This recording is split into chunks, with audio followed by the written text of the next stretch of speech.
विद्यार्थी मित्रों, 2020-21 इस नए शैक्षिक वर्ष में आप सभी का हिंदी विभाग और महाविद्यालय की ओर से मैं हृदय से स्वागत करता हूं। और इस पहली तासिका में मैं आपको हिंदी विभाग का जो अभ्यासक्रम है, जो नए रूप में इस साल आया हुआ है, तो उसका परिचय मैं आपको देना चाहता हूं। तो ये जो हिंदी विभाग का जो अभ्यासक्रम जो है वह इस साल से लगातार 3 सालों तक रहेगा। तो यह हमारा पहला साल है, यानी 2020 से लेकर 21, उसके बाद 21 से 22 और 22 से लेकर 23, इस प्रकार से 3 सालों तक यह अभ्यासक्रम शिवाजी विश्वविद्यालय में रहेगा। उसके उपरांत हर 3 सालों के बाद अभ्यासक्रम बदलता है। तो यह आपके लिए ये पहला साल है, यह अभ्यासक्रम बदला हुआ है। तो इस अभ्यासक्रम के जो सभी प्रश्न पत्र हैं, तो उनका मैं आपको संक्षेप में परिचय इस तासिका में देना चाहता हूँ। तो हिंदी के हमारे 5 प्रश्न पत्र हैं और अंग्रेजी का 1, इस प्रकार से 6 प्रश्न पत्रों का आपको अध्ययन करना है। ये सभी प्रश्न पत्र जो है उसका विश्वविद्यालय का जो परीक्षा का जो स्वरूप है वो बिल्कुल एक समान है। तो उसका परिचय इस प्रकार से है कि हमारा जो पहला ही प्रश्न पत्र जो हिंदी का है उसका नंबर है 7वां प्रश्न पत्र और उसका नाम है विधा विशेष का अध्ययन। इस विधा विशेष का अध्ययन इस प्रश्न पत्र के अंतर्गत 2 विधाओं का हमें अध्ययन करना है, यानी हिंदी साहित्य की जो 2 विधाएं प्रमुख रूप से हैं, उनमें से एक है नाटक और दूसरा है उपन्यास। तो इसमें से दिल्ली ऊंचा सुनती है, इस नाटक का हमें अध्ययन करना है और इस नाटक की नाटककार हैं कुसुम कुमार। अत्यंत सुंदर इस प्रकार का यह नाटक आपको अध्ययन में लगाया हुआ है। उसके बाद दूसरे सत्र में, दिवाली के बाद के सत्र में, हम एक उपन्यास रच रहे हैं, उसका नाम है अंतिम साक्ष्य। इस उपन्यास का हम अध्ययन करने वाले हैं। इसकी उपन्यासकार है चंद्रकांता। ये दोनों भी साहित्यिक रचनाएं बहुत ही सुंदर हैं। तो यह अभ्यासक्रम अत्यंत सुंदरता के साथ विश्वविद्यालय का, हमारे जो शिवाजी विश्वविद्यालय का जो विभाग है BOS, तो उन्होंने यह अभ्यासक्रम बनाया हुआ है। तो यह जो दोनों जो रचनाएं हैं वह रचनाएं हिंदी साहित्य की आज बहुत ही सुंदर रचनाएं, बहुत चर्चित रचनाएं मानी जाती हैं।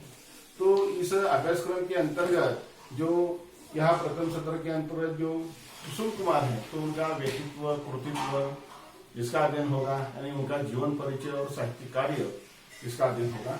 उसके बाद दिल्ली ऊंचा सुनती है, इसी कथा वस्तु, उसके बाद उसमें इस नाटक में जो संवाद है उसकी भाषा शैली है, उसी प्रकार इसका शीर्षक दिल्ली ऊंचा सुनते इसी प्रकार से क्यों रखा गया है, तो शीर्षक की सार्थकता, उसी प्रकार इस नाटक के कौन कौन से उद्देश्य हैं, तो इस पर हम चर्चा करेंगे। उसके बाद दूसरे सत्र में हम यहाँ अंतिम साक्ष्य ये उपन्यास है, तो ये उपन्यासकार जो है कि वो चंद्रकांता है, तो उनका भी जीवन परिचय, उनका साहित्यिक कार्य ये देखेंगे। और उसके बाद उपन्यास जो अंतिम साक्ष्य है उनमें कौन सा चरित्र है, उसकी चरित्र विशेषताएं, उसके बाद उपन्यास की कथा वस्तु हम देखेंगे, उसके बाद उसके संवाद, भाषा शैली, और उसी प्रकार यह अंतिम साक्ष्य शीर्षक यही क्यों दिया गया है, उसकी शीर्षक सार्थकता क्या है यह देखेंगे। और अंतिम साक्ष्य यह जो उपन्यास है तो उससे कौन कौन से उद्देश्य है। इस प्रकार से ये दोनों भी यह हिंदी की जो विधाएं हैं उन विधाओं का इस प्रकार से हम अध्ययन करेंगे। उसके बाद अगला जो प्रश्न पत्र है उसका नाम है साहित्य शास्त्र। यह 8 नंबर का प्रश्न पत्र है। पहले सत्र में साहित्य शास्त्र नाम है, तो दूसरे सत्र में साहित्य शास्त्र और हिंदी आलोचना उसका नामकरण है। तो साहित्य शास्त्र के अंतर्गत साहित्य का एक शास्त्र होता है। तो ये शास्त्र किस प्रकार से होता है, साहित्य किस प्रकार से लिखा जाता है, तो इन बातों का अध्ययन इसके अंतर्गत होगा कि साहित्य की प्रयोजन क्या है, साहित्य आखिर क्यों लिखा जाता है। उसके साथ साहित्य शास्त्र और हिंदी आलोचना, उसके बाद जो प्रमुख रूप से 3 जो साहित्य की विधाएं हैं तो उनका भी अध्ययन यहाँ होगा। तो अभ्यासक्रम के समय हम उस पर विस्तार के साथ चर्चा हम करेंगे।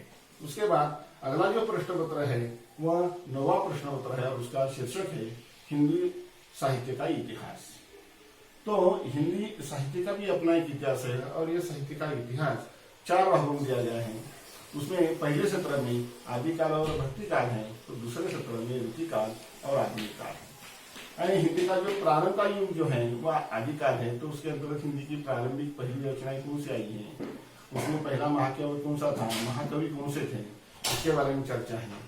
उसके बाद भक्ति काल में जो भक्ति की जो प्रमुख धाराएं निर्माण करने वाले जो संत संप्रदाय हैं, उनमें से संत मीराबाई है, संत कबीर है, संत तुलसीदास, संत सूरदास है या जायसी हैं। तो ये प्रमुख जो भक्ति काल की जो संत कवि हैं उनका जीवन, उनका साहित्यिक कार्य, इसका वर्णन यहाँ भक्ति काल में है। और दूसरे सत्र के अंतर्गत ऋतिकाल यानी हमारा जो हिंदी का जो तीसरा कालखंड है इतिहास का, तो उसमें जो कवि भूषण है, केशवदास, घानंद, ऐसे कवियों का परिचय यह रहेगा। और उसके बाद जो आधुनिक काल है, इस आधुनिक काल के अंतर्गत जो प्रमुख रूप से हिंदी की गद्य की विधाएं और जो पद्य के विविध प्रकार हैं, तो उनका भी यहाँ अध्ययन होगा। जो उपन्यास है या यात्रा साहित्य है, तो इसका अध्ययन होगा। और उसके बाद जो हिंदी साहित्य की जो आधुनिक काल की जो काव्य के जो प्रकार हैं, तो उनमें से छायावाद, प्रगतिवाद, समकालीन कविता, तो इनकी प्रमुख रूप से जो साहित्यिक विधाएं हैं, जो विशेषता है, उन विशेषताओं का अध्ययन यहाँ करें। उसके बाद अगला जो प्रश्न पत्र है, ये 10 नंबर का प्रश्न पत्र जो है कि प्रयोजन मूलक हिंदी, इसके अंतर्गत जो हिंदी का हम व्यवहार में किस प्रकार से उपयोग करते हैं, कि हिंदी का जो पत्र लेखन जो है वो किस प्रकार से लिखना चाहिए। उसी प्रकार हिंदी का कारणवश कौन कौन सी नौकरी के अवसर प्राप्त हो सकते हैं, तो उनके बारे में आपको अच्छी जानकारी है। उसके बाद जो शब्द जो होते हैं हिंदी के, जो कार्यालयीन शब्द होते हैं कि वो कौन कौन से होते हैं, उसे अंग्रेजी में क्या कहा जाता है, तो इसके बारे में प्रयोजन मूलक हिंदी में प्रत्यक्ष हिंदी का प्रयोग किस प्रकार से दैनंदिन जीवन में करें, तो इसके बारे में यहाँ जानकारी दी है। और अंतिम प्रश्न पत्र जो है वो है भाषा विज्ञान और हिंदी भाषा। तो हम जो भाषा बोलते हैं, तो आमतौर पर कौन सी भाषा, तो वो भाषा कैसे बनती है, भाषा का उद्गम कैसे होता है, भाषा निर्माण कैसे होती है, तो इसके बारे में कोई सिद्धांत है। उसी प्रकार भाषा का स्वरूप किस प्रकार से होता है और भाषा की विशेषताएं क्या क्या होती है। जैसे कि भाषा मौखिक भाषा का रूप होता है, उसी प्रकार भाषा लिखित रूप की होती है। तो यह भाषा का एक इतिहास होता है, भाषा में चिर परिवर्तनशीलता होती है। तो इसी प्रकार की भाषा की अनेक विशेषताएं होती हैं।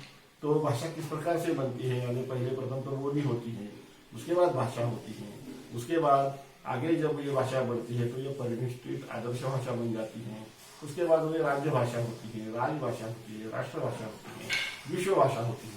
ये जो भाषा के जो विविध रूप है, तो उसके बारे में हम अध्ययन करेंगे। उसके बाद दूसरा जो सत्र है, तो उस सत्र में हम भाषा विज्ञान का अध्ययन करेंगे। यानी पहले सत्र में भाषा का अध्ययन है, तो दूसरे सत्र में भाषा विज्ञान का अध्ययन है। यानी भाषा एक प्रकार से विज्ञान है, एक प्रकार से साइंस है या शास्त्र है, वो किस प्रकार से है, तो इसके बारे में यहाँ जानकारी हम देखेंगे। तो इस प्रकार से कुल मिलाकर जो हमारे 5 प्रश्न पत्र हैं और अंग्रेजी का 1 प्रश्न पत्र, तो हिंदी के ये 6 प्रश्न पत्र जो है उसका आपको इस साल में अध्ययन करना है। और यह अभ्यासक्रम जो है कि बिल्कुल ही सीधा साधा है, ये आपने अभी देखा है। उसके बाद ये विश्वविद्यालय का जो परीक्षा का जो स्वरूप होगा, तो किस प्रकार से होगा। देखिए कि हर प्रश्न पत्र जो है ये सभी, तो उनका एक समान स्वरूप यहाँ विश्वविद्यालय ने दिया हुआ है। कि जैसे कि बहुविकल्पी प्रश्न है, पहले प्रश्न में सभी प्रश्न पत्रों के पहला जो प्रश्न है वो बहुविकल्प प्रश्न है। उनमें से 10 बहुविकल्प प्रश्न आपको दिएंगे, यानी 10 पर्याय आपको दिएंगे। और 10 जो पर्याय जो प्रश्न है उसमें से हर प्रश्न के 4 पर्याय होंगे। तो 4 में से कोई सही जो पर्याय है तो उसे आपको चुनना है। तो इस प्रकार के 10 प्रश्न होंगे, आपको 10 प्रश्न लिखने हैं, तो 10 अंक आपको मिलेंगे। उसके बाद दूसरा प्रश्न है वो लघुत्तरी प्रश्न है, तो आपको 3 प्रश्न दिए जाएंगे और 3 में से 2 प्रश्नों के उत्तर आपको लिखने हैं और अंक रहेंगे 10। यानी एक प्रश्न का उत्तर के लिए 5 अंक है। उसके बाद तीसरा प्रश्न है टिप्पणियां लिखिए, तो वहां भी देखिए कि 3 प्रश्न दिए जाएंगे और उनमें से लिखने हैं आपको 2 और अंक रहेंगे 10। और अंतिम प्रश्न जो है वो दीर्घोत्तरी यानी ब्रॉड क्वेश्चन है, तो वहां अंतर्गत विकल्प के साथ आपको सिर्फ 2 प्रश्न दिए जाएंगे और 2 में से 1 प्रश्न का उत्तर आपको लिखना है और इसी प्रकार से 10 अंक उसके लिए है। यानी विश्वविद्यालय की यह देखिए कि ये 4 प्रश्न ये सभी के लिए समान है, सिर्फ यहाँ थोड़ा सा परिवर्तन है कि यहाँ जो दिल्ली 49 है या अंतिम साक्ष्य ये जो 2 विधाएं हैं, तो यहाँ दूसरा प्रश्न जो है वह ससंदर्भ स्पष्टीकरण का प्रश्न है। बाकी तीनों प्रश्न एक समान है, बहुविकल्पी होगा, वह टिप्पणी होगी, दीर्घोत्तरी प्रश्न होंगे। तो इस प्रकार से यह विश्वविद्यालय का परीक्षा का स्वरूप आपके सामने रखा हुआ है। तो यह 40 अंकों की विश्वविद्यालय की परीक्षा हमारी पहले सत्र में और बाद में दूसरे सत्र में हो जाएगी, और हर सत्र में आपको 10 अंक का यह महाविद्यालय का कार्य आपको दिया जाएगा कि यह अंतर्गत 10 अंक है कि जिसके अंतर्गत एक सत्र में सेमिनार होगा या मौखिकी यानी आपका वाइवा जो है कि वो लिया जाएगा, ओरल आपकी परीक्षा होगी, या उसके बाद परियोजना आपकी ली जाएगी यानी एक प्रोजेक्ट आपको दिया जाएगा, और उसके बाद चलता है कि गृह कार्य यानी घर से ही आपको कोई प्रश्न वगैरह देकर उसे लिखित रूप में लाने के लिए कहा जाएगा। तो इस प्रकार से हर प्रश्न पत्र के 10 अंक पहले सत्र में और दूसरे सत्र में 10 अंक। इस प्रकार से देखिए हर प्रश्न पत्र के 40 अंक की विश्वविद्यालय की परीक्षा और दूसरे है 10 अंक के अंतर्गत गुण अंक। तो इसी प्रकार से यह 50 अंक का प्रश्न पत्र हमारा यह पहले सत्र में और दूसरे सत्र में भी 50 अंकों का ये प्रश्न पत्र है। इस प्रकार से 100 अंकों की पूरे साल भर में आपकी ये परीक्षा होने वाली है। तो इस प्रकार से ये प्रश्न पत्र का स्वरूप मैंने आपके सामने रखा हुआ है। तो अत्यंत साथी के साथ और बिल्कुल ही सामान्य तौर पर जानकारी देने वाला इस प्रकार से ये विश्वविद्यालय का ये पूरी तरह प्रश्न पत्र आपके सामने उसका स्वरूप आपके सामने रखा हुआ है। तो ये प्रश्न पत्र जो है वह आपको ध्यान में रखना होगा, क्योंकि इसे देखकर ही आपको परीक्षा की तैयारी करनी है। यानी हर प्रश्न पत्र की तैयारी करते समय उसमें से बहुतरी प्रश्न कौन से आ सकते हैं, उसके बाद लघुत्तरी प्रश्न कौन से आ सकते हैं, टिप्पणियां कौन सी हो सकती हैं, या दीर्घोत्तरी प्रश्न कौन से हो सकते हैं, इस पर देखिए बारीकी से यह अध्ययन करते समय हमें ध्यान में रखना है।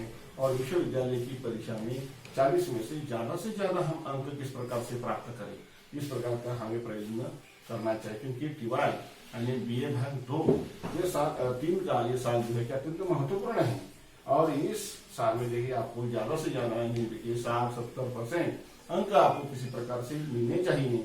इस प्रकार से आपको रहना है। और ये देखिए 10 अंक जो है कि में से आपको देखिए अगर अच्छी तरह आपने ये सेमिनार मौखिकी परियोजना या गृह कार्य दिया तो करीबन देखिए कि 7, 8 या 9 तक की भी आपको अंक यहाँ प्राप्त हो सकते हैं। तो इस प्रकार से देखिए यह प्रश्न पत्र का स्वरूप और ये सारे प्रश्न पत्रों का एक प्रकार से परिचय एक संक्षेप में मैंने आपको इस तासिका में दिया है। अब अगली तासिका में हम एक प्रश्न पत्र लेकर उसका अभ्यासक्रम किस प्रकार से है, विश्वविद्यालय की परीक्षा का स्वरूप किस प्रकार से है,